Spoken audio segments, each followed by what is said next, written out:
जय हिंद साथियों। हम जो है आज चर्चा करेंगे मौर्य साम्राज्य। मौर्य साम्राज्य की स्थापना किसने किया था? चंद्रगुप्त मौर्य ने।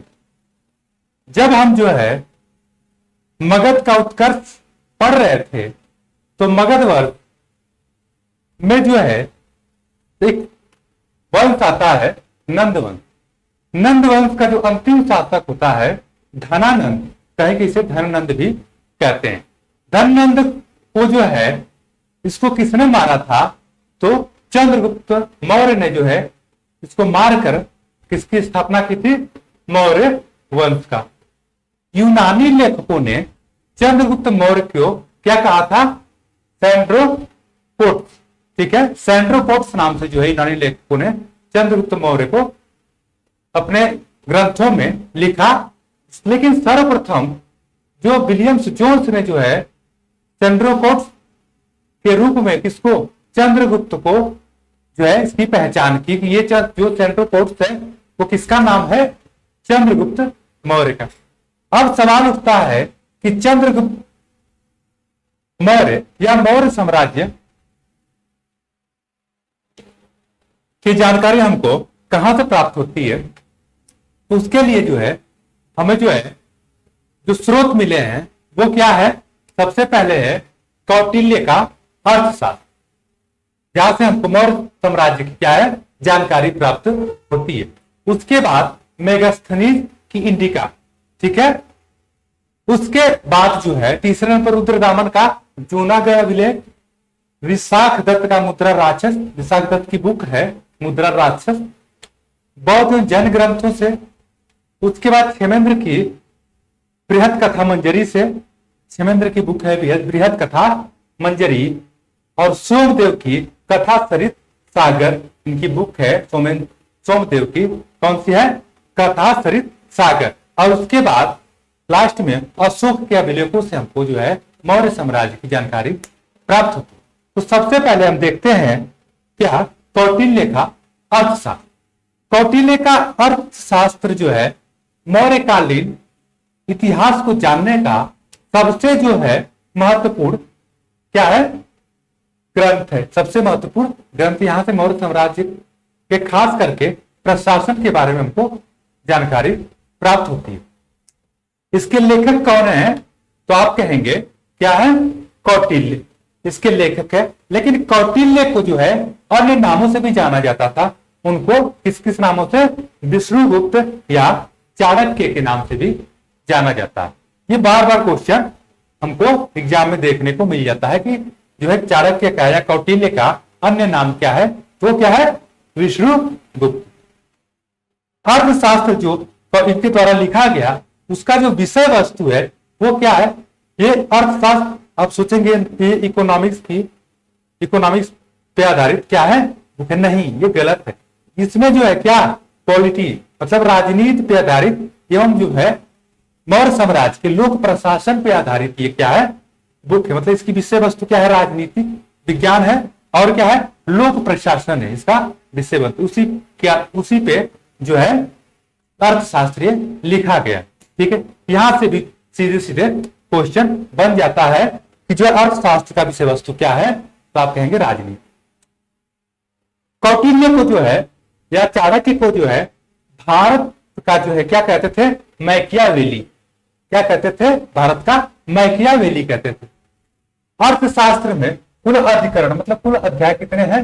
15 है। कुल प्रकरण जो है कितने हैं? 180। ठीक है, अधिकरण कितने हैं? 15। प्रकरण कितने हैं? 180। और इसमें कुल श्लोक कितने हैं? 6000 श्लोक जो है अर्थशास्त्र में वर्णित। ठीक है, ये इसकी जो लेखन शैली है जो है अन्य पुरुष में लिखी गई, ये डायरेक्ट नहीं है, अन्य पुरुष में लिखी गई लेखन शैली है। ठीक है, इसमें जो है सप्तांग सिद्धांतों की चर्चा की गई, वर्णन किया गया है। सप्तांग सिद्धांत।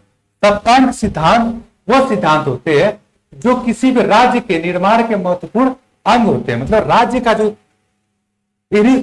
राज्य है किस 7 तत्वों से बना है। ठीक है, मतलब सप्तांग मतलब 7 तत्व, 7 तत्व, 7 तत्वों से बने राज्य को ही क्या कहते हैं, जो अच्छा राज्य होता है वो इन्हीं 7 तत्वों से वो मिलकर बना होता है। वो 7 तत्व क्या क्या से हैं, सप्तांग सिद्धांत के अंतर्गत पूछा जाता है कि कौन से नंबर पे कौन सा तत्व है। तो सबसे पहले क्या आ जाता है, राजा। ठीक है, सबसे पहले सप्तांग सिद्धांत में सबसे पहला क्या हो जाता है, राजा। राजा की तुलना किससे की जाती है, सिर से की जाती है।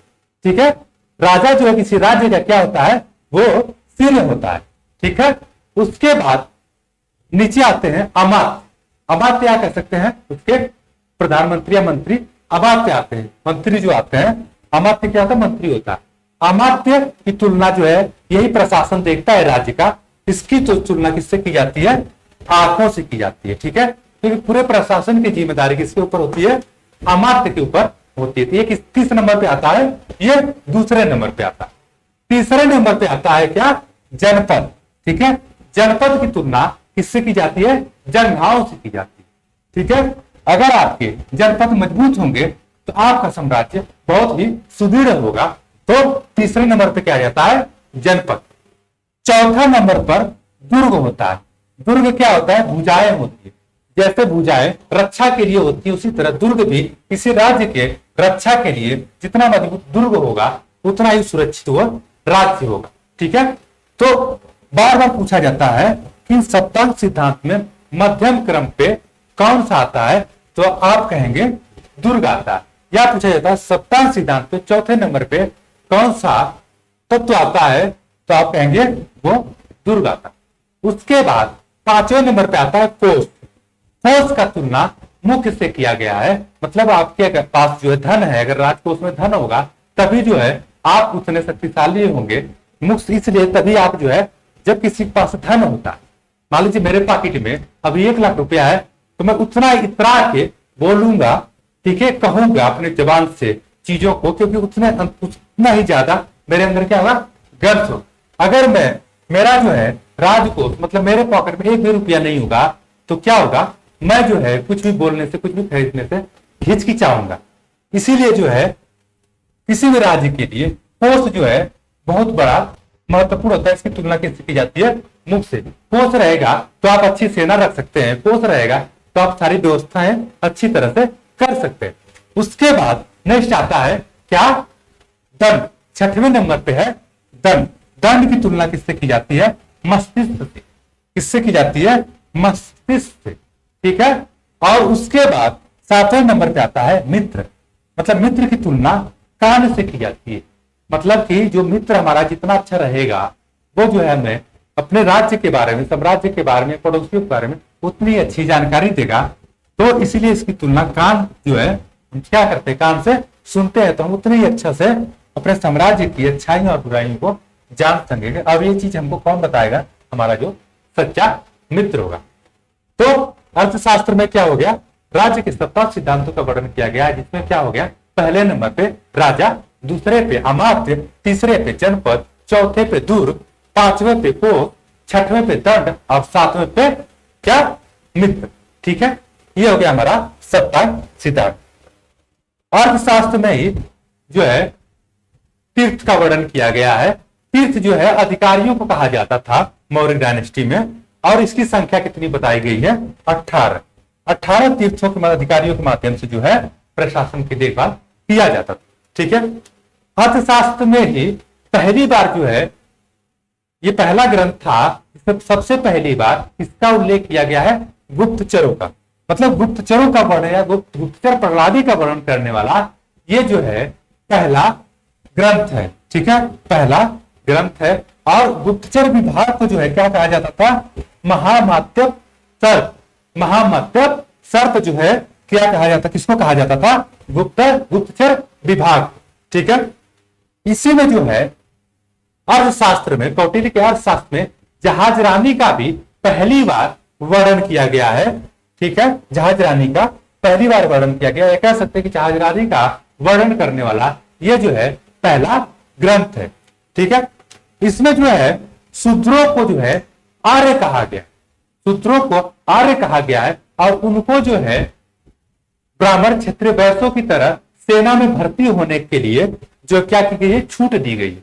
ये स्वाभाविक है, क्योंकि एक तरफ नंद साम्राज्य का था, नंद, क्योंकि उस जो है जब सिकंदर जो है भारत पे आक्रमण किया था तो केवल वो इसलिए भारत में मतलब उसकी सेना जो है व्यास नदी को नहीं पार की क्योंकि जो है उस समय जो नंद वंश का शासक था धनानंद, उसके पास बहुत ही मजबूत सेना थी। उसकी सेना के डर से जो है सिकंदर की सेना जो है व्यास नदी को नहीं पार की। बोला कि अगर हम जो है भारत में प्रवेश करेंगे तो जो है हम मारे जाएंगे, क्योंकि इसके पास धनानंद के पास जो है बहुत बड़ी ताकतवर सेना थी। ठीक है, तो अब चूंकि अर्थशास्त्र कौटिल्य को क्या अर्थशास्त्र के जो कौटिल्य है उनको जो है सेना में किसको सैनिकों की जरूरत, किसके लिए, धनानंद के साम्राज्य को समाप्त करने के लिए। तो अब इतने अधिक सैनिकों की जरूरत किससे पूरी हो सकती थी, शूद्रों से, क्योंकि उस समय शूद्रों को सेना में भर्ती होने के का जो है आदेश नहीं था। ठीक है, तो इन्होंने जो है एक नई चाल चली, कौटिल्य ने शूद्रों को क्या कहा तुम भी आर्य हो, तुम भी आर्य हो, तुम भी श्रेष्ठ हो, और जो है तुम्हें जो है सेना में भर्ती होने की छूट दी जाती। तो चंद्रगुप्त मौर्य की सेना में शूद्र जो है बड़ी मात्रा में भर्ती हुई। ठीक है, और इसके बाद जो है इसी में जो है अर्थशास्त्र में ही कौटिल्य ने जो है 9 प्रकार के दासों का जो है वर्णन किया हुआ है। कितने प्रकार के दासों का, 9 प्रकार के दासों का वर्णन किया गया। ये थी जो है हमारे अर्थशास्त्र के बारे में इंपॉर्टेंट जानकारी, जहां से जो है क्वेश्चन जो है बार बार बनते हैं। अब उसके बाद हम देख लेते हैं दूसरी जो जानकारी का स्रोत है वह है क्या, मेगास्थनीज की इंडिका। ठीक है, मेगास्थनीज नाम जो है राजदूत था जो चंद्रगुप्त मौर्य के दरबार में आया हुआ था, और इसने बुक लिखी क्या, इंडिका। इसकी बुक का नाम क्या था, इंडिका। और ये जो है सेलुकस का जो है क्या था, ये राजदूत था, सेलुकस का राजदूत बनके इसके चंद्रगुप्त मौर्य के दरबार में आया हुआ था। और ये 304 बीसी से लेके कितना, 304 बीसी से लेके 299 बीसी 299 बीसी तक चंद्रगुप्त मौर्य के दरबार में रहा। इसने जो है मौर्य साम्राज्य के प्रशासन की जो है विश्वसनीय जानकारियां दी है। कुछ भ्रामक जानकारियां दी, उस पर हम चर्चा नहीं करेंगे, लेकिन जो विश्वसनीय जानकारियां हैं जितना हमारे एग्जाम पॉइंट ऑफ व्यू से इंपॉर्टेंट है हम इसकी चर्चा कर लें। ठीक है, तो अब ये लेकिन समस्या यह है कि अब जो इंडिका है, मेगास्थनीज की इंडिका, ये अपने मूल रूप में क्या है, नहीं है, क्योंकि ये विनष्ट हो गए। लेकिन जो है उस समय के जो लेखक थे, यूनानी लेखक थे, उनके जो है उन लेखकों के ग्रंथों में कहीं ना कहीं जो है इंडिका की चर्चा जो है देखने को मिलती है। इसी चर्चा, इंडिका की चर्चा के आधार पर जो है दोबारा जो है इंडिका को क्या किया, संबद्ध किया गया और उससे जानकारी जुटाई गई।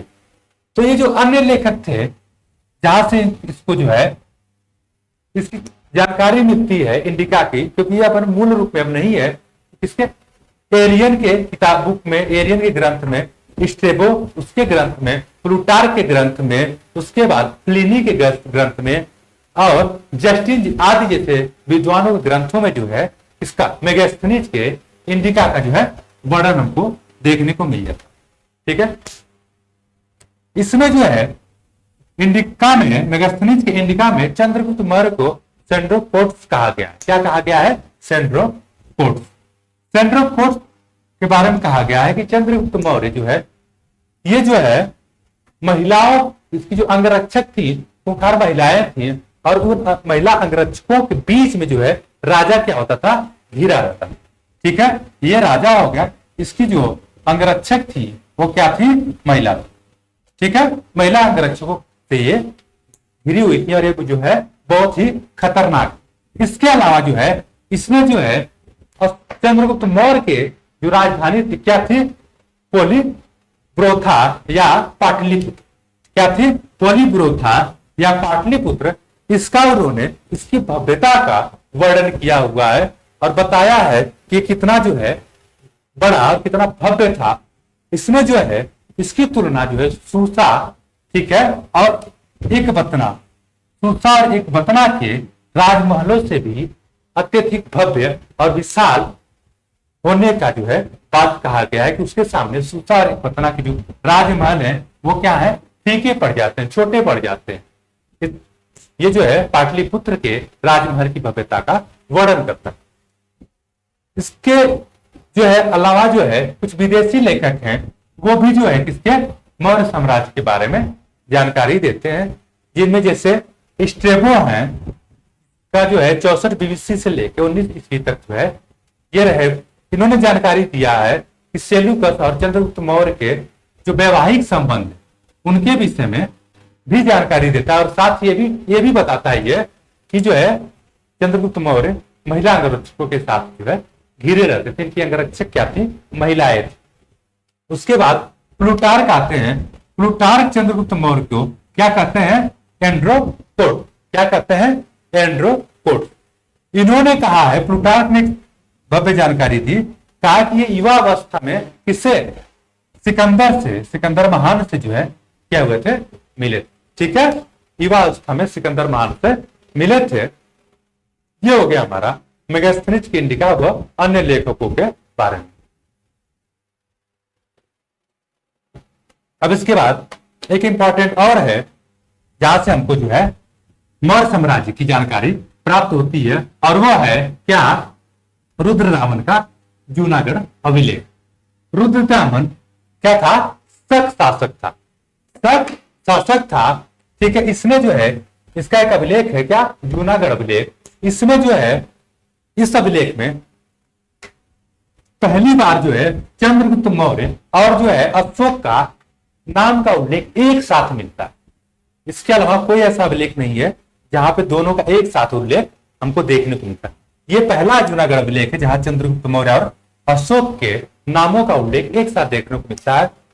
ठीक है, तो इसमें कहा क्या गया है, जो है रुद्रदामन के जूनागढ़ अभिलेख में, कि चंद्रगुप्त मौर्य ने क्या किया था, सौराष्ट्र क्षेत्र में, चंद्रगुप्त मौर्य ने क्या सौराष्ट्र क्षेत्र, सौराष्ट्र प्रांत में सुदर्शन झील का निर्माण करवाया। क्या करवाया था, सुदर्शन झील का निर्माण करवाया था, क्योंकि इस क्षेत्र में क्या होता था, बहुत ही ज्यादा जो है समस्याएं थी।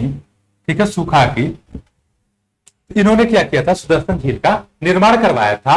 और उस समय जो है यहाँ का जो सौराष्ट्र का प्रशासक था, कौन था, पुष्पगुप्त था, जो क्या था, पुष्पगुप्त वैश्य था। पुष्पगुप्त वैश्य जो है उस समय इस क्षेत्र का जो क्या था, प्रशासक था।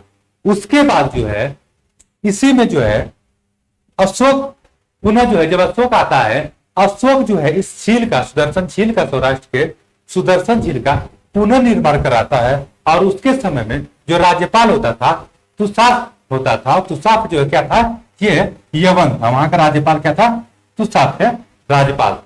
यहां से बार बार क्वेश्चन पूछता है, सम्राट तो पूछता है, शासक तो पूछता है, लेकिन जो है उसको अंदर घुस के वहां के प्रशासक उसके समय के या राज्यपाल के बारे में पूछ लेता है एग्जाम में, कि वहां का अशोक के समय वहां का जो है जूनागढ़ का राज्यपाल कौन था, जब सौराष्ट्र का राज्यपाल कौन था, जब जो सुदर्शन झील का निर्माण कराया गया। उसके बाद फिर रुद्रदामन स्वयं ने जो है इसको जो है क्या किया था, बांध बनाया, और बांध का जो है इसने पुनर्निर्माण कराया। सुदर्शन झील के बांध का इसने क्या कराया, पुनर्निर्माण कराया। किसने, रुद्रदामन ने। उसके बाद फिर आते हैं कौन, स्कंदगुप्त। स्कंदगुप्त के समय पड़ोदर और उसके पुत्र जो क्या था, गिरनार का प्रशासक था। कौन था, समुद्रगुप्त के समय पड़ोदर था और उसका पुत्र, दोनों जो है क्या थे, गिरनार क्षेत्र का प्रशासक थे।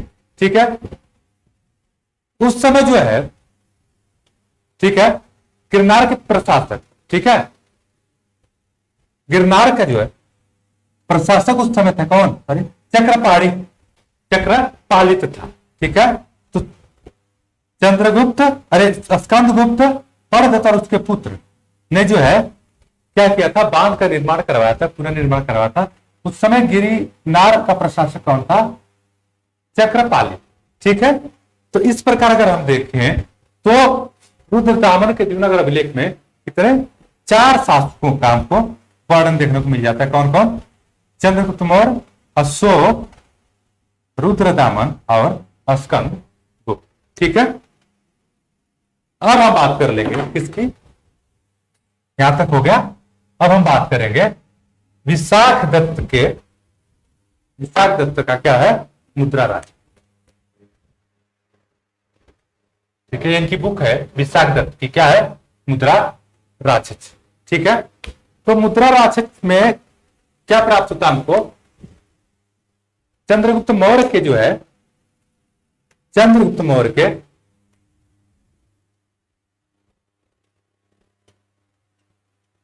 प्रारंभिक जीवन की जो क्या मिलती है, जानकारी हमको देखने को मिल जाती है। क्या मिल जाती है, प्रारंभिक जानकारी मिल जाती है। इसमें चंद्रगुप्त मौर्य को क्या बताया गया है, सूत्र बताया गया है। ठीक है, सूत्र बताया गया है, और इसमें जो है चंद्रगुप्त मौर्य को,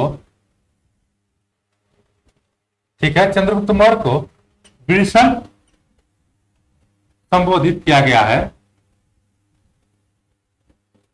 विल्सन नाम से संबोधित किया गया है। और इस विल्सन का अर्थ जो है किससे, सूत्र से लगाया गया है। किससे लगाया गया है, विल्सन का अर्थ सूत्र से लगाया गया। ठीक है, अब जो है हम बात कर लेते हैं क्या, बौद्ध एवं जैन ग्रंथ। ठीक है, बौद्ध, नेक्स्ट जो है 5 नंबर पे बौद्ध एवं जैन ग्रंथ। यहां से भी हमको जो है मौर्य साम्राज्य के बारे में जानकारी मिल जाती है। ठीक है, तो इसमें बौद्ध में क्या है, महावंश है, और दूसरा है दिव्यादान। ठीक है, तो इनकी जो है क्या है, ग्रंथ है। तो इसमें जो है कहा गया है, किसमें, महावंश में, महावंश में कहा गया है, क्या कहा गया, कौटिल्य ने जो है, कौटिल्य ने चंद्रगुप्त मौर्य की सहायता से किसका, धनानंद का जो है, धनानंद का क्या किया था, वो नष्ट किया, धनानंद को नष्ट कर दिया था। ठीक है, और इसमें जो है क्या बताया गया है भैया, कि नष्ट करके ये किसका, जम्बू द्वीप का जो है कौन, चंद्रगुप्त मौर्य को जो है कौन, चाणक्य ने जो है क्या बनाया, इनको जो है क्या बना दिया, शासक बना दिया। कहा गया कि जो धनानंद था उसको किसने, चाणक्य ने जो है अंत कर दिया, किसकी सहायता से, चंद्रगुप्त मौर्य को, मौर्य का, और चंद्रगुप्त मौर्य जो है जम्बू द्वीप का जो है शासक बताया गया। इसी में जो है चंद्रगुप्त मौर्य को क्या कहा गया है, क्षत्रिय कहा गया। ठीक है, कहा गया कि चंद्रगुप्त मौर्य किससे संबंधित, क्षत्रिय वंश से संबंधित थे। लेकिन इनका फिर जो है ये दूसरा जो है, इसमें भी जो है अशोक और जो है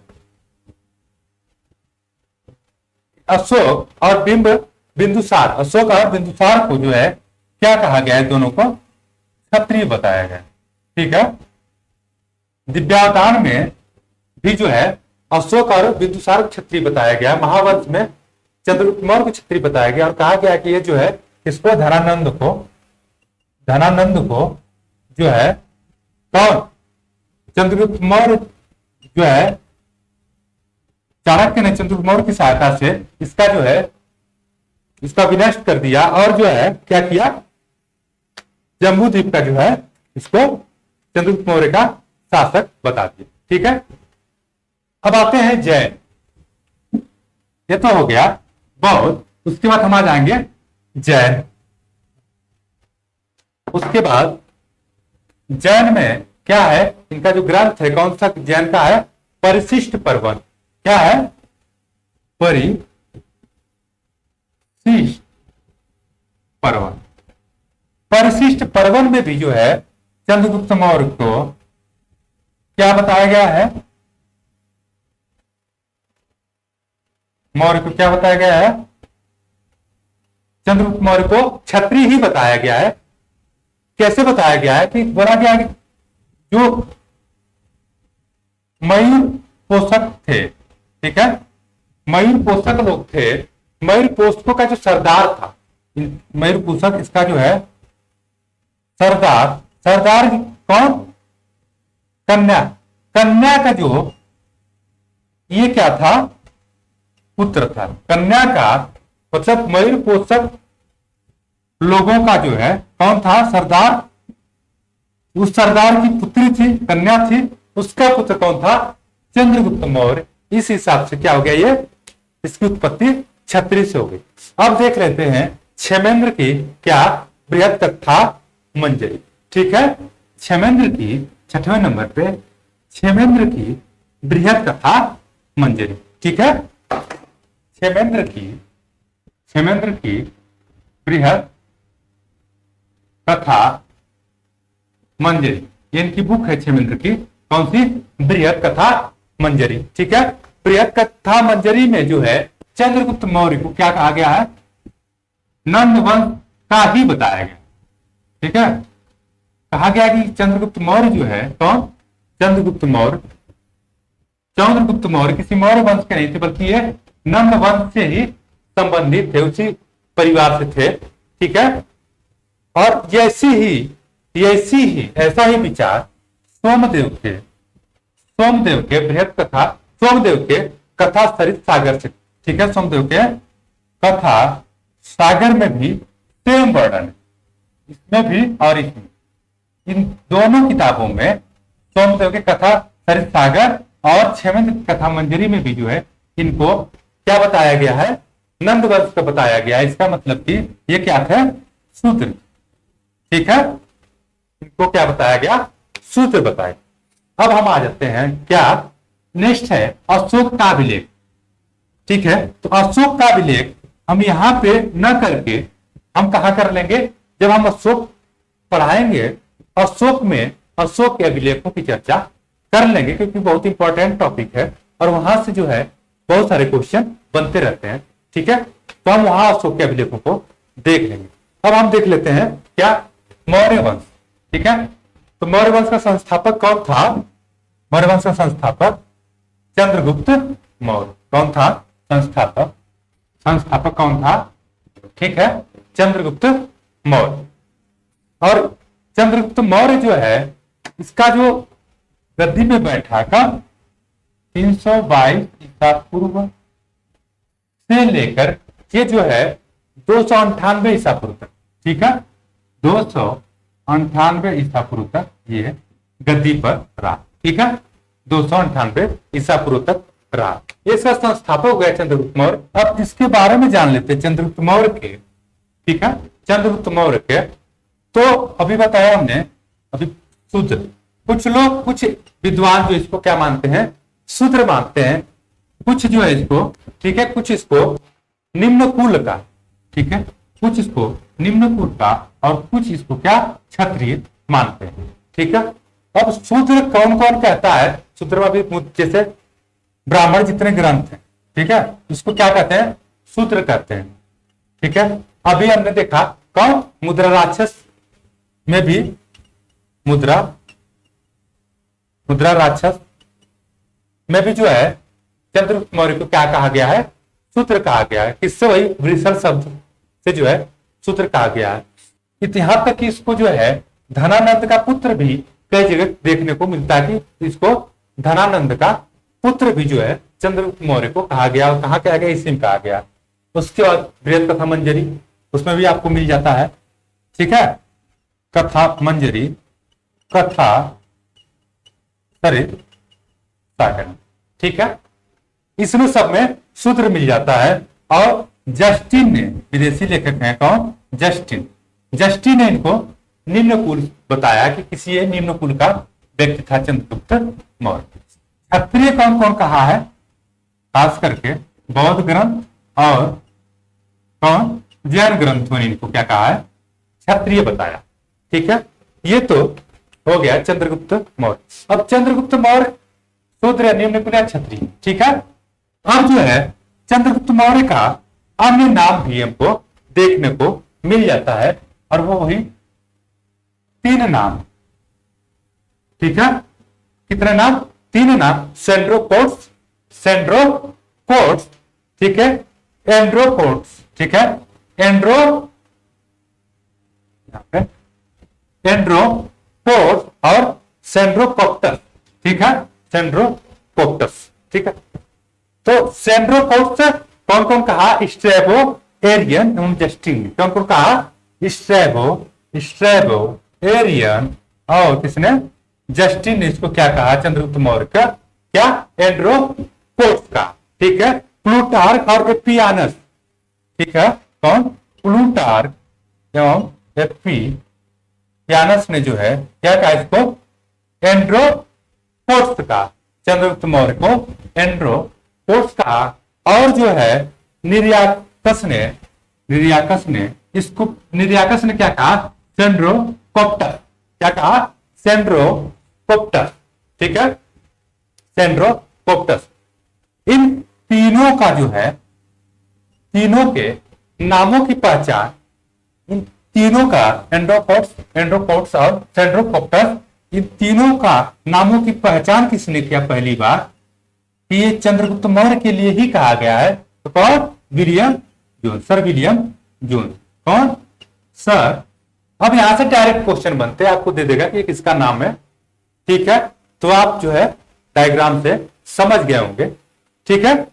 तो इन तीनों नामों का जो है इन्होंने जिक्र किया। अब आप देखते हैं चंद्रगुप्त मौर्य आखिर जो है मौर्य साम्राज्य का संस्थापक कैसे बने, ऐसी कौन से कारण थे, कौन सी कहानियां थी, ये जो है मौर्य साम्राज्य का संस्थापक बन गए।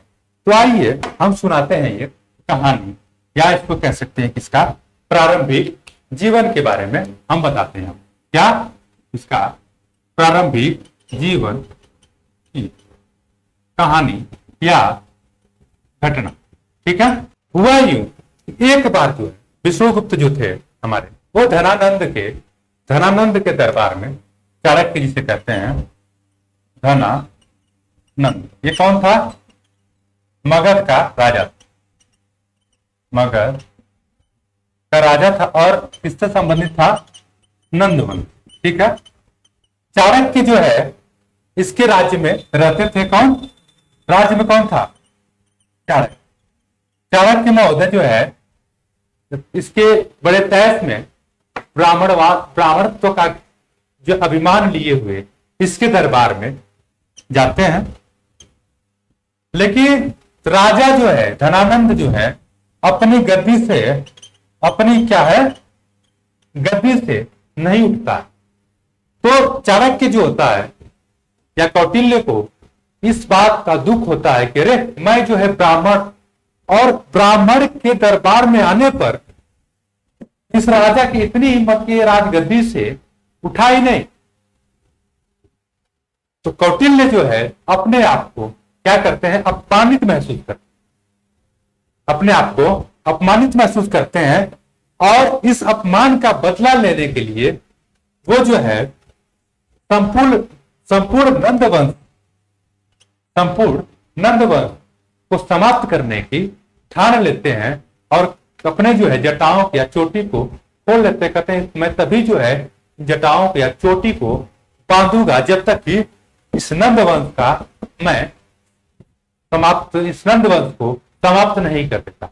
लेकिन सवाल ये उठता है कि नंदवंश उस समय इतना जो है मजबूत राज्य था, इतना मजबूत शासक उसका था धनानंद, इसके पास बहुत बड़ी सेना थी, इसको समाप्त किया कैसे।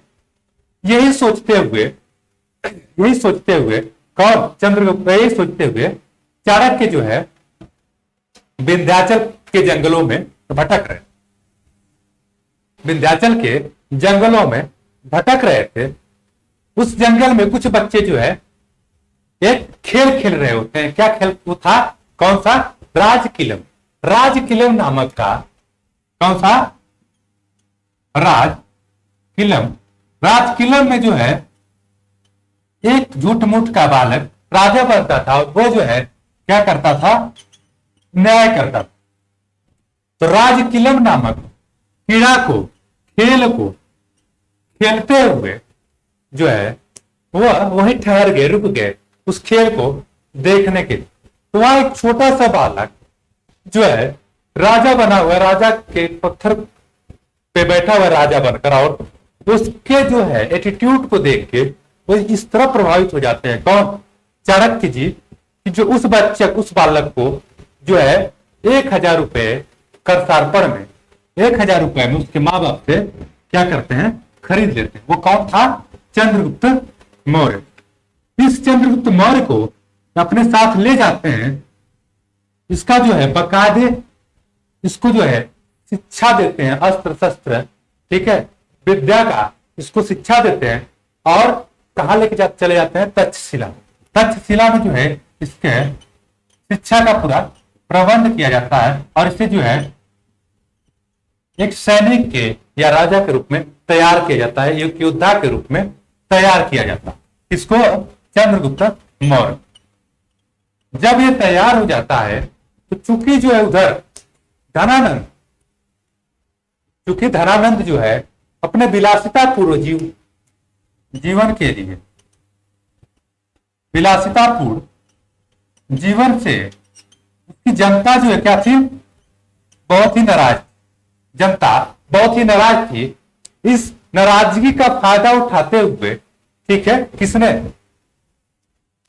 चंद्रगुप्त मौर्य ने किसके कहने पे, चाणक्य के कहने पे मगध के साम्राज्य पे क्या किया, हमला बोल, ठीक है, और नंद वंश का जो क्या किया, उन्मूलन कर दिया, मतलब नंद वंश को समाप्त करके किसकी स्थापना की, मौर्य वंश, किसकी स्थापना कर दी, मौर्य वंश, ठीक है।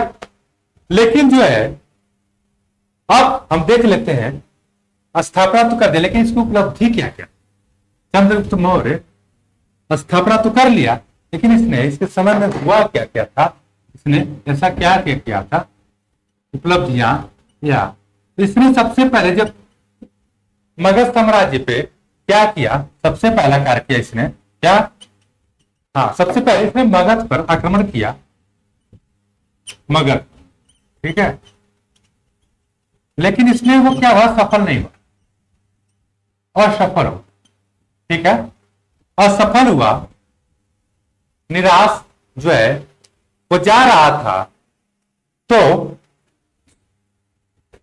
एक उसको एक बालक और एक बूढ़ी मां का ख्याल आया, ठीक है, उसने उसकी बातों को सुना, तो एक बच्चा जो क्या खा रहा था, खीर खा रहा था, कौन, बालक, बालक खीर खा रहा था, ठीक है, तो उसकी माँ, वो बालक जैसे हम लोग होता है प्लेट में खीर है, ठीक है, मान लीजिए खीर है, तो खीर वो बालक जो है बीच से जो है खाने की कोशिश करता था, तो जैसे हाथ डालता था तो उसका हाथ जल जाता था, फिर वो खीर नहीं खाता, हाथ बाहर निकाल लेता था। तो उसकी माँ उसको कहती है, तो तुम भी वही कार्य कर रहे हो जो चंद्रगुप्त मौर्य ने किया, तुम ऐसी बेवकूफी क्यों कर रहे हो, खीर को तुम एक तरफ से खाओ, जब साइड साइड से खीर को तुम जो किससे खाओ, साइड साइड से खाओ, ठीक है, धीरे धीरे, क्योंकि साइड साइड ठंडी होती जाएगी, खाते जाओगे और लास्ट तक तुम बीच में पहुंचे संपूर्ण खीर को खा जाओ। तो कहती है कि तुम भी वही गलती कर रहे हो जो चंद्रगुप्त मौर्य कर रहा है, वो सीधे क्या कर रहा है, मगध पे आक्रमण कर रहा है, मगध पे आक्रमण कर रहा है। उसको सबसे पहले क्या, छोटे छोटे राज्यों, उत्तर पश्चिम सीमा के जो राज्य हैं, उत्तर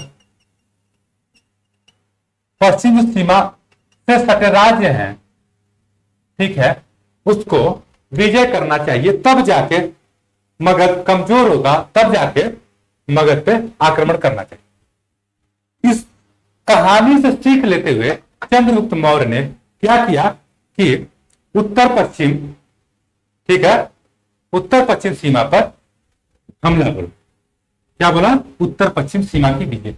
देख लेते हैं उत्तर पश्चिम,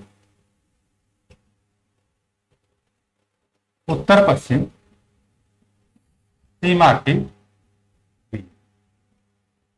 तब चंद्रगुप्त मौर्य सीख लेते हुए क्या किया, उत्तर पश्चिम सीमा पे हमला बोला, और सबसे पहले इसने जो है किसको जीता, सबसे पहले इसने किस क्षेत्र को जीत लिया, पंजाब, पंजाब क्षेत्र को सबसे पहले पहले जीता। फिर उसके बाद जो है पंजाब के बाद पंजाब और सिंध का जो संपूर्ण क्षेत्र था, ठीक है, जिसपे जो है इसका सिकंदर का शासन था। सिकंदर के चले जाने के बाद यहाँ जो है विदेशी सत्ता को लेकर बहुत ही रोष था, असंतोष था। तो उसका फायदा उठाते हुए पंजाब एवं सिंध के संपूर्ण क्षेत्र को किसने, चंद्रगुप्त मौर्य ने क्या किया, उस क्षेत्र को जीत लिया। उसके बाद जो है तब ये जो है क्या किया, मगध पे हमला। तब क्या बोला, मगध। अब देखते हैं मगध की विजय। मगध का शासक कौन था उस समय, धना। मगध की विजय। मगध का शासक कौन था, धनानंद। ठीक है, जनता क्या थी, इससे असंतुष्ट थी। इसका फायदा उठाया किसने, चंद्रगुप्त मौर्य। चंद्रगुप्त मौर्य जो है, चंद्रगुप्त मौर्य ने सहायता किससे ली थी, सहायता ली थी किससे, एक राजा से। ठीक है, उसका नाम क्या था, परवतक। परवतक नामक से, परवतक नामक राजा से क्या किया था, सहायता लिया था चंद्रगुप्त मौर्य। इसकी सहायता इसने जो है नंदों के जो सेनापति थे, नंद के सेनापति, नंदों के जो सेनापति थे कौन थे, भद्रसाल। ठीक है, भद्रसाल को, नंदों के सेनापति भद्रसाल को पराजित किया और मगध पे जो है अपना अधिकार प्राप्त कर लिया। किसने, चंद्रगुप्त मौर्य। ये तो हो गया मगध का। जब राजा बन गया तब इसकी लड़ाई होती किससे, किससे होती है, सेल्यूकस से। अब आ जाते हैं सेल्यूकस।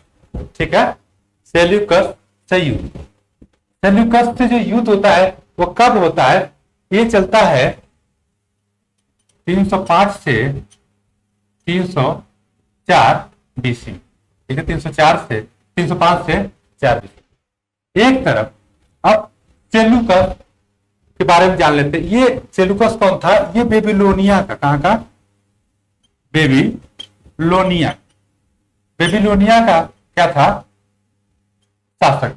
ठीक है, तो बेबीलोनिया का शासक कौन था, सिकंदर था। सिकंदर की जब मृत्यु हो गई तो शासक कौन बन गया, सेल्यूकस निकेतन। पूरा नाम सेल्यूकस निकेतन, सेल्यूकस ही जानते हैं। ठीक है, सेल्यूकस। सेल्यूकस चाहता क्या, इसकी चाहत थी जैसे आप लोगों की चाहत है क्या, आईएएस बनना, पीसीएस बनना। उसी तरह सेल्यूकस की चाहत थी, वो चाहत क्या थी कि जो सिकंदर था, सिकंदर का एक सपना था। क्या वो सपना था, सपना था क्या, भारत विजय। ठीक है, तो चूंकि यह सपना सिकंदर ने जो है पूरा नहीं कर पाया था, क्योंकि इसकी सेना जो है व्यास नदी को पार करने से मना कर दिया, तो यह सपना सिकंदर का टूट गया। तो इस सपने को जो है, इसकी ये चाहत थी कि मैं जो है सिकंदर के सपने को क्या करूं, साकार करूं। ठीक है, इस सपने की चाहत में ये जो है किधर, भारत की तरफ मूव किया, भारत पर आक्रमण करने के लिए। ठीक है, सिंधु नदी को, सिंधु नदी को पार करते हुए भारत आया। ठीक है, सिंधु नदी को पार करते हुए, मतलब एक और कौन सा मार्ग इसने चूज किया था, काबुल वाला। काबुल के मार्ग से कहा गया, सिंध नदी पे। और सिंध नदी पे आया, इसको क्या पता था कि इसका सब इंतजार कर रहा है। ठीक है, सब।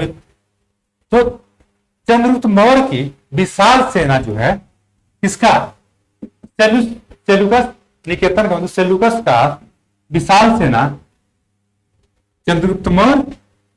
ठीक है, इधर सेल्यूकस हो गया,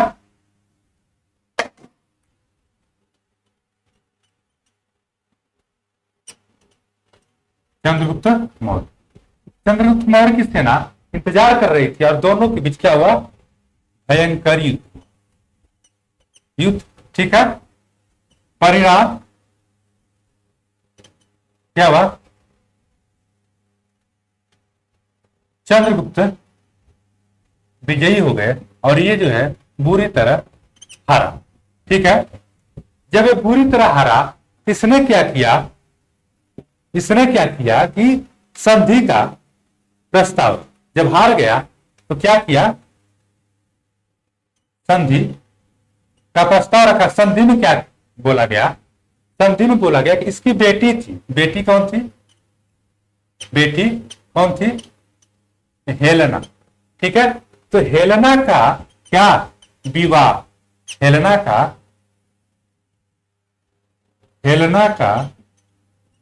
विवाह किससे, चंद्रगुप्त मौर्य। हेलेना का विवाह, ठीक है, अपने पुत्री हेलेना का विवाह किससे, चंद्रगुप्त मौर्य से। ठीक है, और इस विवाह का उल्लेख जो किया है, किसने किया है, एपियासन ने किया है। क्या, एपियानस ने, एपी आप लोग पीते ही है, एपियानस ने इसका जो है क्या किया है, उल्लेख किया है अपनी बुक में, इसके विवाह। तो हेलेना का विवाह किससे कर दिया गया, संधि के अनुसार, इस संधि के अनुसार हेलेना का विवाह किससे किया गया, चंद्रगुप्त मौर्य से। ठीक है, और दहेज में क्या मिला, दहेज, विवाह होने के बाद दहेज में इसको जो कितने प्रांत मिले, 4। विवाह हो गया हेलेना से। ठीक है, हारने के बाद विवाह हुआ, विवाह में दहेज मिला, क्या, दहेज। देखिए तब भी दहेज प्रथा, दहेज के रूप में क्या मिला, 4 प्रांत, 4 प्रांत मिला। कौन कौन सा, 4 प्रांत मिला, कौन, ये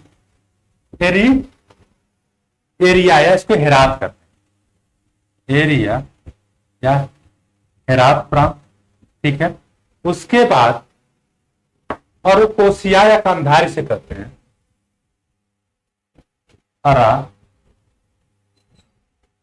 कोसिया कंधार इसको कहते हैं, कंधार। उसके बाद जो है जेड्रोसिया मकरान, जेड्रोसिया इसको क्या कहते हैं, मकरान, मकरान। और जो चौथा है पेरीपेनिसडाई,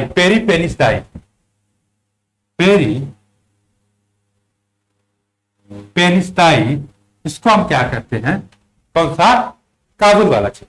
ठीक है, काबुल वाला, ये सारे जो है अफगानिस्तान वाले क्षेत्र हैं। इसका मतलब कि जो अफगानिस्तान था जिसपे आज जो है बड़ा चर्चा में है, अफगानिस्तान पे। ठीक है, तो ये जो है सारा हिस्सा, सारा क्षेत्र जो है जिसपे आतंकवादियों ने जो है कब्जा कर रखा है, सारा क्षेत्र किसको, एक भारतीय को, एक बिहारी को क्या दहेज में सारा दहेज मिला। तो चंद्रगुप्त मौर्य का भी फर्ज था, जब इतना सब ले लिया दहेज में, इहो क्या किया, गिफ्ट के रूप में या उपहार स्वरूप अपने ससुर को क्या दिया, 500 हाथी। ठीक है, उपहार में क्या दिया, 500 हाथी। किसको दिया, सेल्यूकस को दिया, सेल्यूकस को हाथी दिया। ठीक है, फिर सेल्यूकस ने जब ब्याह कर दिया, ये 4 प्रांत दे दिए, इसने जो एक राजदूत भी दिया, ये देखने के लिए भैया हमारी बेटी सुख सुविधा बना रहे। ठीक है, नहीं होता कि जैसे देखते हैं शादी होता है तो घर वाले जो है एक बच्ची को साथ में लगा देते हैं लड़की के साथ, कि तुम जाओ जितना दिन 2-4-10 दिन रह के देखो कि मेरी बेटी वहां खुश है कि नहीं है। उसी तरह जो है किसको, मेगास्थनीज को जो है, किसको, सेल्यूकस ने मेगास्थनीज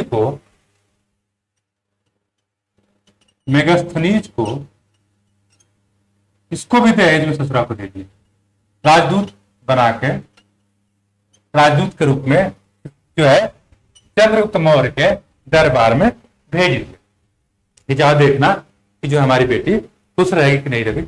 और ये 17 बड़े दिन तक यहाँ पे रहा। ठीक है, इन दोनों संधियों के विषय में जो संधि हुई थी इसके विषय में जानकारी जो है प्लूटार्क देता है। प्लूटार्क कहता है कि इस संधि के बाद प्लूटार्क कहता है कि संधि के बाद चंद्रगुप्त मौर्य ने क्या किया, चंद्रगुप्त मौर्य ने जो है 6 लाख सेना, कितना, चंद्रगुप्त मौर्य ने 6 लाख सेना के साथ संपूर्ण भारत को रौंद डाला। क्या कहता है चंद्रगुप्त मौर्य, कहता है कि 6 लाख सेना के साथ, अरे वो प्लूटार्क कहता है कि चंद्रगुप्त 6 लाख सेना को लेकर संपूर्ण भारत को जो है रौंद दिया। संपूर्ण भारत को रौंद, संपूर्ण भारत को रौंद, जिसकी सीमा थी उस समय चंद्रगुप्त मौर्य की, क्या थी, सीमा थी, वो जो है अगर हम देखेंगे तो इसका जो पश्चिमी सीमा थी, तो ये वाला अगर हम सीमा देख लें तो पश्चिमी जो सीमा थी ये कहा थी, हिंदू कुश पर्वत थी, हिंदू कुश पर्वत तक। ठीक है, पश्चिमी सीमा हिंदू कुश पर्वत तक, और पूर्वी सीमा ये हो गया पश्चिमी, पूर्वी का आर्थिक थी बंगाल तक, पूर्वी बंगाल तक हो गई। ठीक है, पूर्वी बंगाल तक, उत्तरी जो है कश्मीर तक, और दक्षिणी मैसूर तक। ठीक है, ये जो है संपूर्ण क्षेत्र में चंद्रगुप्त मौर्य का जो है शासन था। जैन ग्रंथ, उसके बाद जो है जैन ग्रंथ में जो है चर्चा मिलती है कि जैन ग्रंथ जो है कौन सा, राजावली कथा में जैन ग्रंथ है, जैन ग्रंथ है राजावली कथा। इसमें मिलता है कि अपने पुत्र सिंहसेन को, ठीक है, अपने पुत्र किसको, सिंहसेन को अपना जो है राज सौंप कर कहा चला जाता है, जो है चंद्रगिरी पर्वत, कहां पे, चंद्रगिरी पर्वत की तरफ। चंद्रगिरी पर्वत ये कहा था, कर्नाटक में था, यहां पे चला जाता है जैन धर्म ग्रहण करके। ठीक है, चंद्रगुप्त मौर्य कौन सा, जैन धर्म ग्रहण करता है, और ये जो है चला जाता है कहां पे, अपने पुत्र को सिंहासन पे सत्तारूढ़ करता है, सिंहासन दे देता है, चंद्रगिरी पर्वत चला जाता है, कहां पे, कर्नाटक में है। ठीक है, यहां पे जो संलेखनाविद से अपने प्राणों का त्याग कर देता, इतनी जानकारी मिलती है। संलेखना विधि जैन धर्म में यह होता है कि जब आपकी इच्छा हो तो इस विधि का प्रयोग करके बिना खाए भूख प्यास से अपने आप को जो है खत्म कर देना। ठीक है, यही होता है संलेखना विधि। ये पूरा हो गया हमारा क्या, चंद्रगुप्त मौर्य। चंद्रगुप्त मौर्य के बाद नेक्स्ट जो आता है, क्या आता है, बिंदुसार। ठीक है, चंद्रगुप्त मौर्य के बाद जो अगला शासक है कौन, बिंदुसार। ऐसे कौन जो है, बिंदुसार।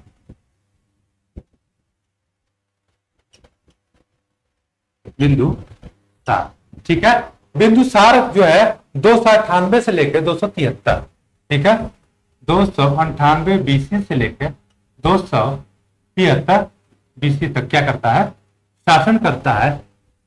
इसके अन्य जो नाम है, ठीक है, इसको अमित घात कहते हैं। अन्य नाम क्या है, अमित्र घात। ठीक है, इसका मतलब है कि शत्रुओं का नाश करने वाला। अर्थ हो गया क्या? अर्थ हो गया शत्रुओं का नाश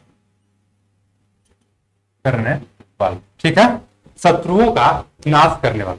इसकी माता का नाम क्या था? दुर्धरा। माता का नाम दुर्धरा। क्या था? दुर्धरा, इसकी माता का नाम। इसके समय में तक्षशिला में जो है क्या हुआ था? विद्रोह हुआ था। तक्षशिला में विद्रोह हुआ। इस विद्रोह को दबाने के लिए इसने किसको?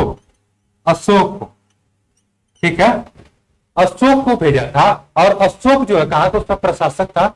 अशोक प्रशासक था कहां का? उज्जैन। ये बार बार क्वेश्चन पूछता है, ठीक है। तो उज्जैन का जो है प्रशासक उस समय कौन था? अशोक था। तक्षशिला के विद्रोह को दबाने के लिए इसको जो है भेजता है कि कौन? जो है बिंदुसार, ठीक है, बिंदुसार भेजता है। इसके समय सीरिया के शासक कौन थे? एंटियोकस प्रथम। सीरिया शासक जो है, सीरिया का शासक थे एंटियोकस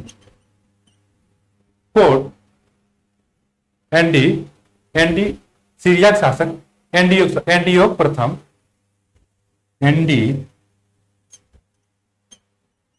एंटियोकस प्रथम, इसने डाइमेकस, ठीक है, इसने जो है किसको? डाइमेकस राजदूत को जो है, ये राजदूत था। इसके समय में कौन सा राजदूत आता है? डाइमेकस। इसके दरबार में, बिंदुसार के दरबार में, ठीक है, सीरिया का शासक है एंटियोकस, उसका जो राजदूत उसने भेजा कौन सा? डाइमेकस, ठीक है, डाइमेकस नामक राजदूत भेजा, ठीक है। और एंटियोकस से जो है, एंटियोकस से बिंदुसार ने तीन चीजों की, तीन वस्तुओं की मांग की थी कि भाई तुम जो है मुझे तीन चीज भेजो। कौन सा? वहां जो है अंगूरी शराब जो बनती है, जो रसिया टाइप का अंगूरी शराब, ठीक है। दूसरे नंबर पे अंगूरी शराब, दूसरे नंबर पे अंजीर उस क्षेत्र में होती थी,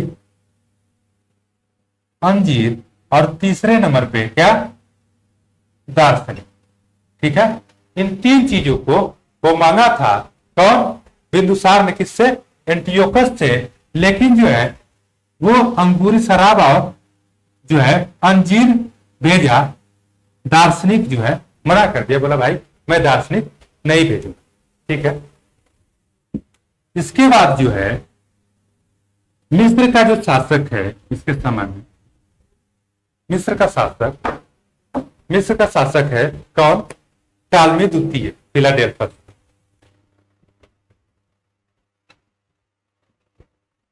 मिस्र का शासक है टालमी द्वितीय, ठीक है, टालमी द्वितीय फिलाडेल्फस, टालमी द्वितीय फिलाडेल्फस, ठीक है। इसने भी एक राजदूत भेजा। इसने भी बिंदुसार के दरबार में राजदूत भेजा। डायनोसिस का नाम था, डायनोसिस, ठीक है। डायनोसिस नामक राजदूत जो है इसके दरबार में भेजा, इसी के बिंदुसार के दरबार में भेजा। बिंदुसार जो है ये धर्म सहिष्णु व्यक्ति था, किसी धर्म के प्रति जो है आसक्त नहीं था। यही कारण है कि जो आजीवक संप्रदाय के उस समय जो है जो धर्माचार्य थे, पिंगलवत्स जो है, पिंगलवत्स जो है ये किसके थे? आजीवक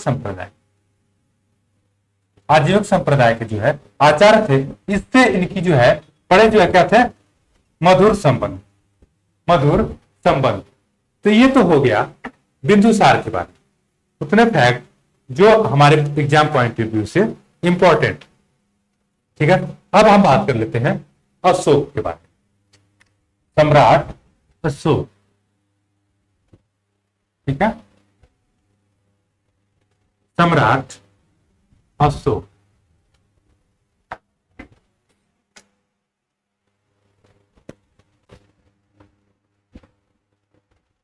सम्राट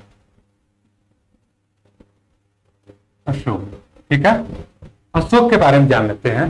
तो अशोक का जो अभिलेखों में अशोक का जो अन्य नाम लिख लेते हैं, अन्य नाम। अन्य नाम में हम अगर अभिलेखों की बात करें, अभिलेखों में, ठीक है, तो क्या मिलता है? देव नाम पी। अभिलेखों में क्या मिलता है? देव नाम पी। ठीक है, क्या मिल जाता है? देव नाम पी।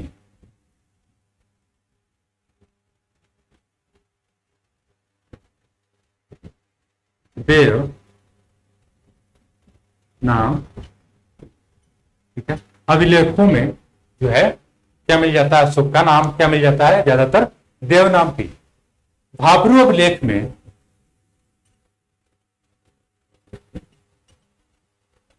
भाब्रू अभिलेख में जो है अशोक का नाम क्या मिल जाता है? प्रियदर्शी। क्या मिलता है? प्रियदर्शी, प्रियदर्शी। ठीक है, अशोक का नाम क्या मिल जाता है? प्रियदर्शी। मस्की में, मस्की अभिलेख में बुद्ध साठ। अशोक का अन्य नाम मिल जाता है बुद्ध साठ। ठीक है, अब अशोक का अशोक नाम, ठीक है, अब अशोक का अशोक नाम किसमें? अशोक का उड़न गोल, अशोक का किसमें? मास्की, या मस्की, मस्की, गुर्जरा, मास्की, गुर्जरा, नेत्तूर, नेत्तूर एवं उड़े, ठीक है, उड़े गोलन। ठीक है, उड़े गोलन, उड़े गोलन। इसमें क्या मिल जाता है? अशोक। बार बार यहां से क्वेश्चन पूछता है कि किस अभिलेख में कौन सा नाम मिलता है। और इसके अलावा किसमें? रुद्र दामन के जूनागढ़ अभिलेख में, रुद्र दामन के जूनागढ़ अभिलेख में क्या मिल जाता है? अशोक। ठीक है, अब इसको याद कैसे करेंगे? एक ट्रिक है। क्या? अशोक उड़ेला में गुमान में, ठीक है, अशोक मतलब अशोक नाम, ठीक है, उड़ेला मतलब उड़ेन गोल, ठीक है,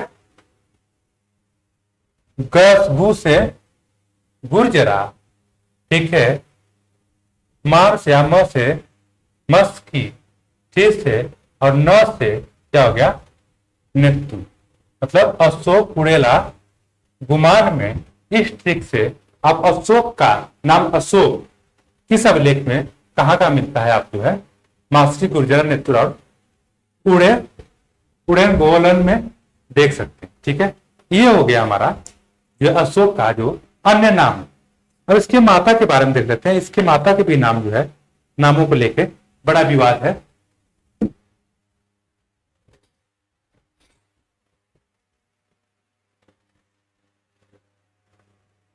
माता जो है, माता ग्रंथ है महाबोधि। कौन सा?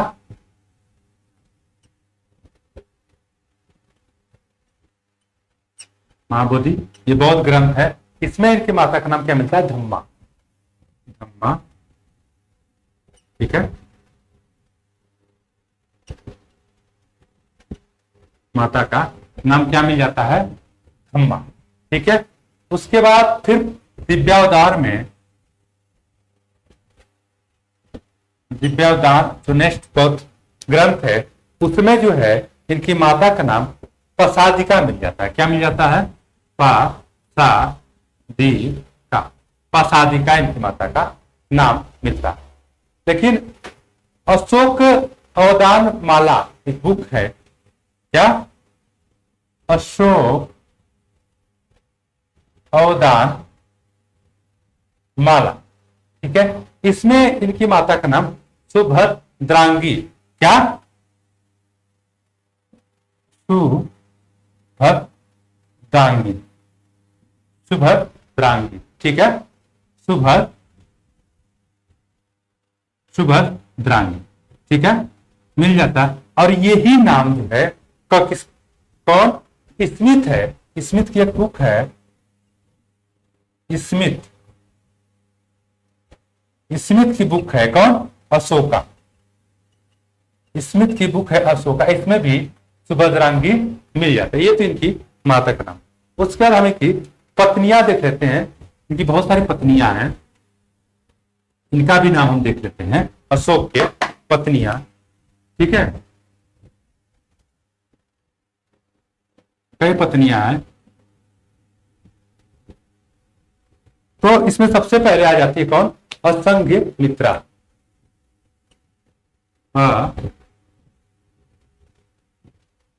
असंघी मित्रा। ठीक है, असंघी मित्रा इनकी पहली पत्नी। उसके बाद महादेवी, महादेवी इनकी पत्नी हो गई दूसरी। तीसरा पद्मावती। ठीक है, पद्मावती। ठीक है, वो वाली पद्मावती नहीं, दूसरी पद्मावती। पद्मावती। फिर तीसरे रचिता,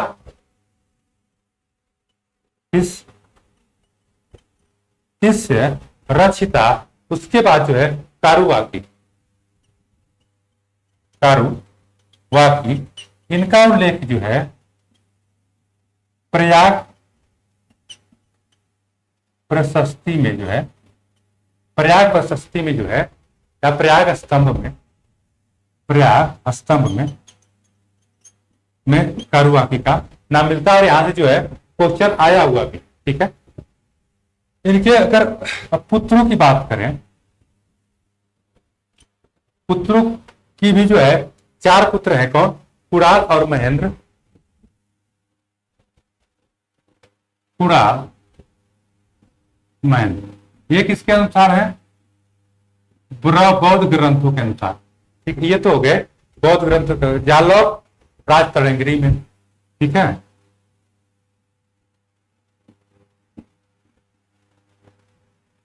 राज तड़ंगरी में इनका उल्लेख जालौक का।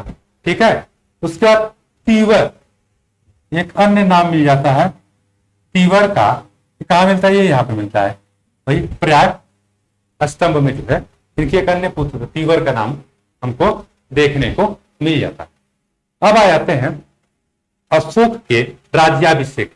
ठीक है, तो अशोक गद्दी पे बैठे से 273 राजगद्दी पे कब बैठ गए? ये 273 पे। ठीक है, राजगद्दी प्राप्त की अशोक ने राजगद्दी प्राप्त कितना? 273 बीसी में गद्दी पे बैठ गए।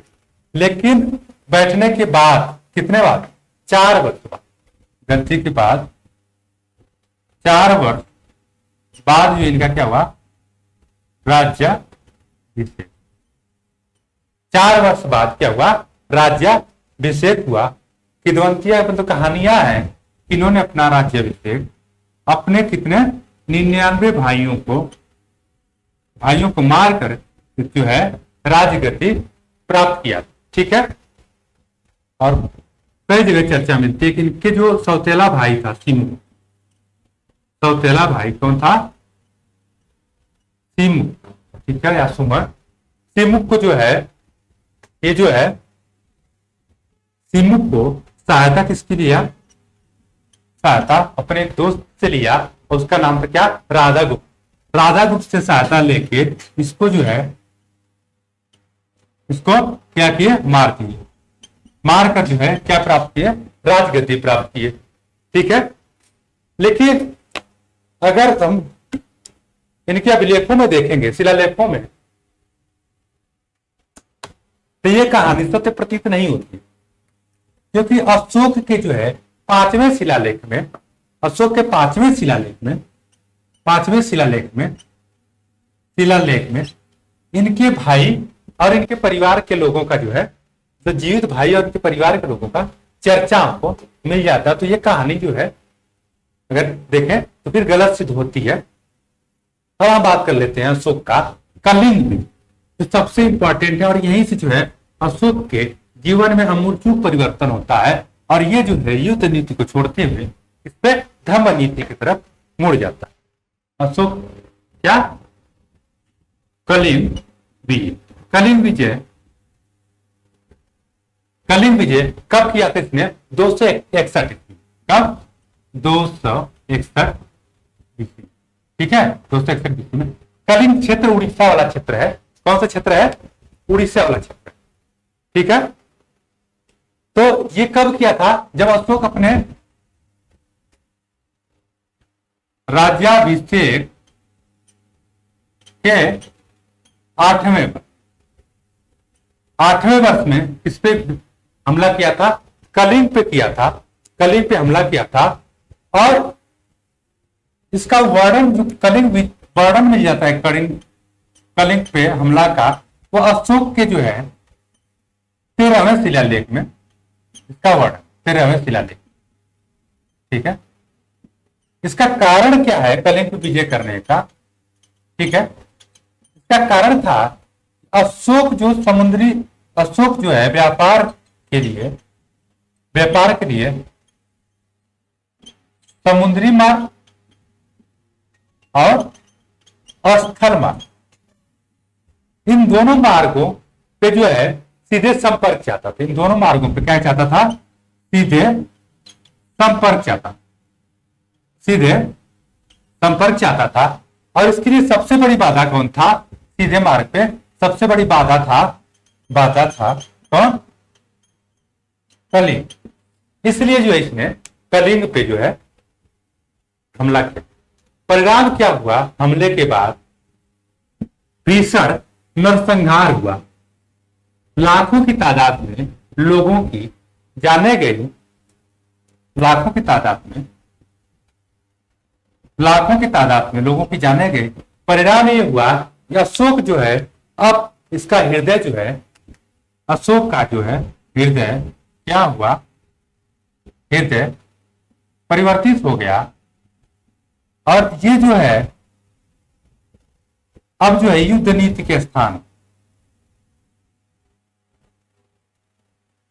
युद्ध नीति या कह सकते हैं कि जो है दिग्विजय की इच्छा को त्याग कर, दिग्विजय की इच्छा के त्याग कर किस पर, धर्म नीति के तरफ जो है मूव कर जाता है। किसकी तरफ, धर्म नीति के जो है, धर्म विजय की तरफ, धर्म नीति या धर्म विजय की तरफ जो है अपने आप को ले जाता है, धर्म विजय की तरफ अपने आप को ले जाता है। लेकिन उसके बाद भी जो है अन्य जो है विजय थी, ये जो है अन्य विजय इसने कहाँ किया था, खर्ग पे, इसके बाद जो है खस पे एवं नेपाल पे जो है इसने अन्य विजय किया। उसके बाद और इसके अलावा जो है अशोक ने जो है, ठीक है, अशोक ने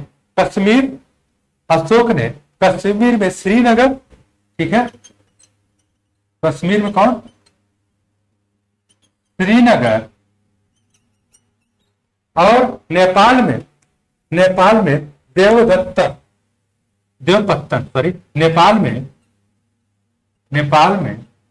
देवपत्तन नामक दो जो है नगर जो है बसाए। कौन, श्रीनगर और देवपत्तन। ठीक है, नगर बसाए। बाद में जब अशोक जो है, अशोक अपना जो है क्या, अशोक के जीवन में अब धर्म परिवर्तन की तरफ ये मूव करता है। ठीक है, तो धर्म परिवर्तन के समय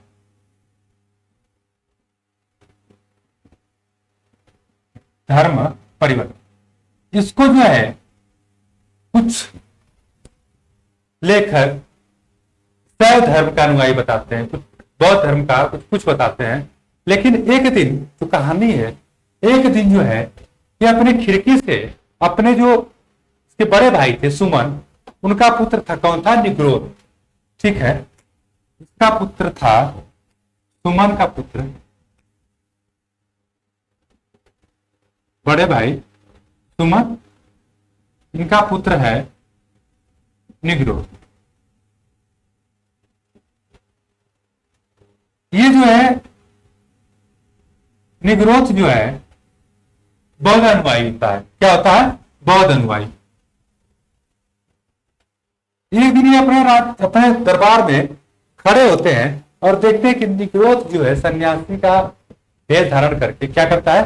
भिक्षा मांगता हुआ जो है इनको दिखाई देता है, भिक्षा के लिए जाते हुए दिखाई देता है। इससे इनके हृदय में, इनका जो मन में बड़ी परिवर्तन हुआ, इनको अच्छा लगा।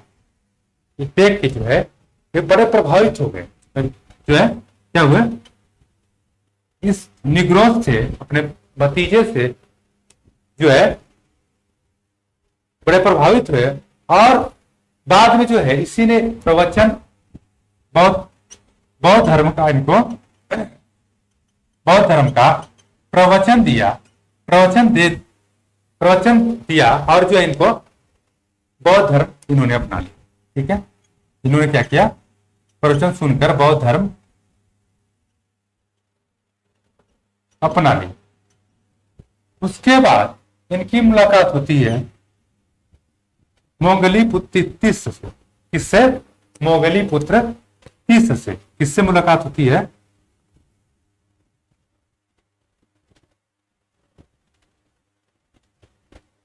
मोगली पुत्र तीस से इनकी क्या होती है? मुलाकात होती है। ठीक है, और ये उनसे भी जो है क्या होते हैं? प्रभावित होते हैं। लेकिन बौद्ध धर्म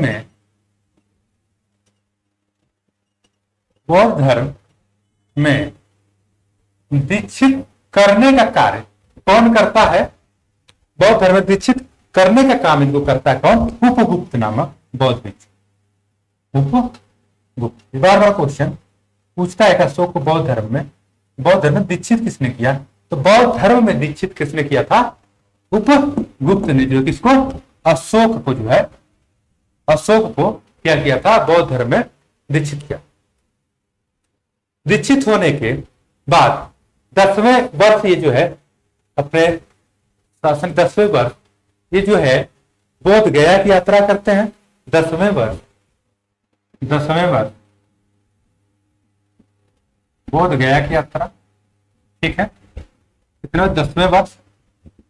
उसके बाद जो है 12वें वर्ष किसकी? निगाली सागर की यात्रा। और 20वें वर्ष किसकी? लुम्बिनी की यात्रा करते हैं। आज जो है इतना ही। कल हम जो है अशोक की धम्म नीति, अशोक के शिलालेख, अभिलेख, उसके बाद मौर्य साम्राज्य के प्रशासन में जो इंपॉर्टेंट है उसे देखेंगे और कल जो है मौर्य साम्राज्य को खत्म करेंगे। धन्यवाद।